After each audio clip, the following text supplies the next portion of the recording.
त्यांना मोसंबी वाटे सगळं त्यांना चालताच येत नाही. यांना ऐकायला येत नाही. दोघी पण बहिराणे मुके आहेत.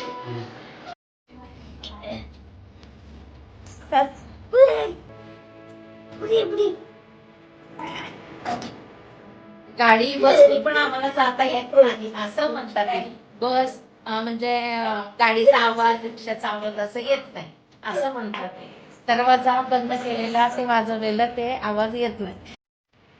बरेच जण म्हणतात की तू एवढ्या कमी वयात स्वतःचं आयुष्य सोडून काय या लोकांसाठी एवढे धडपड करतो. त्या लोकांना मी कसं समजावं की जेव्हा मी या लोकांच्या या यातना बघतो, या त्रासातून यांना जाताना बघतो, खरंच मला झोप लागत नाही हो रात्रीची. एकीकडे पंखा कूलर एसी शिवाय आपल्याला झोप लागत नाहीये आणि या लोकांची ही परिस्थिती जिथे त्यांना चालता येत नाही, बोलता येत नाही, सध्या ऐकता सुद्धा येत नाही, स्वतःसाठी काही करून खाता येत नाही. मी तर जोवर आहे तोवर या सगळ्यांसाठी झटतच राहणार आहे. पण तुम्हाला इच्छा असेल तर प्लीज आम्हाला जॉईन करा आणि तुम्हाला शक्य असेल त्या परीने मदत करा.